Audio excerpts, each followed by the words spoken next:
আসলে পর্বতারোহণটা একটা মানে দীর্ঘ সময়ব্যাপী করতে হয়, তো এটা হুট করে করলাম হয়ে যায় না।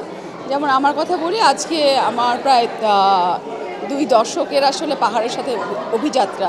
কিন্তু এই যে দীর্ঘ সময় পাহাড়ের সাথে যোগাযোগ রাখা, মানে মেয়েদের যে জীবনের যেই প্রক্রিয়াগুলো, সেখানে আসলে আমার মনে হয় এরকম দীর্ঘ সময় পাহাড়ের সাথে যোগাযোগ কঠিন হয়ে যায়, একটু কঠিন। যে তাদের সংসার, বাচ্চা-কাচ্চা এগুলো তৈরি এটা একটা প্রক্রিয়া তো। তো দেখা যায় যে সব কিছুর পরে এই যে পাহাড়টা কঠিন, একটু কঠিনই।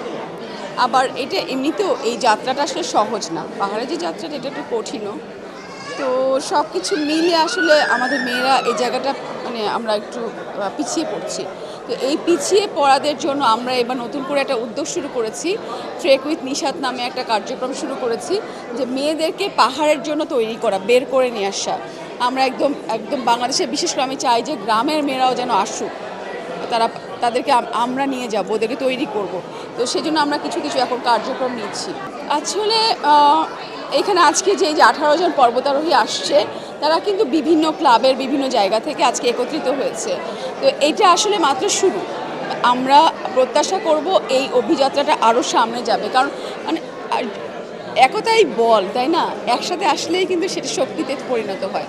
তো এটা ভবিষ্যতে অবশ্যই আমাদের স্ট্রেংথ হিসেবে, শক্তি হিসেবে আমরা বড় কিছু করব, তার একটা প্রদর্শনী।